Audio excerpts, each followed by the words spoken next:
नमस्कार सर्वांना. कोमल्स रेसिपीमध्ये सर्वांचं खूप खूप स्वागत आहे. आज आपण बनवणार आहोत गरमागरम आंबट, गोड आणि खूपच चविष्ट असं टोमॅटोचं सूप किंवा टोमॅटोचं सार.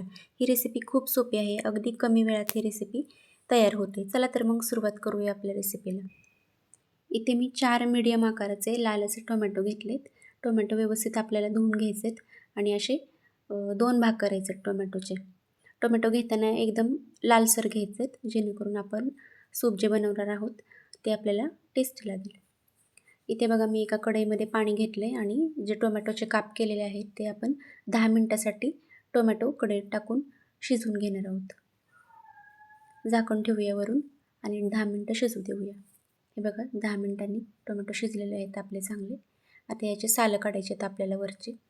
टोमॅटोच्या अशा प्रकारे आपण सगळ्या टोमॅटोंची सालं काढून घेऊया. थंड झाल्यावर ही सालं काढायचे आहेत. भाताबरोबर हे टोमॅटोचं सार जे आहे ते खूपच छान आणि टेस्टी लागतं आहे. हे बघा अशा प्रकारे सालं काढून घेतलेले आहेत आपण सगळे. एका मिक्सरच्या भांड्यामध्ये आपण हे ओतून देऊ.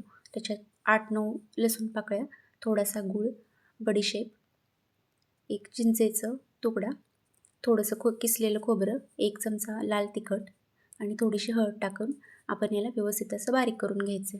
तयार झाले आपलं मिश्रण.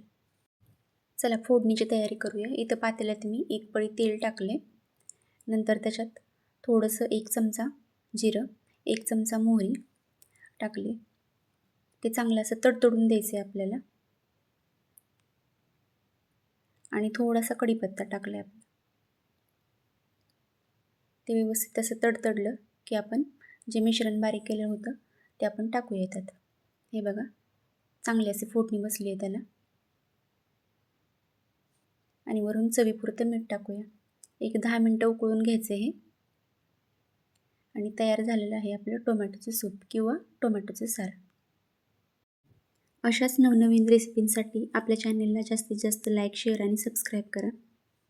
भेटूया पुढच्या व्हिडिओमध्ये. धन्यवाद.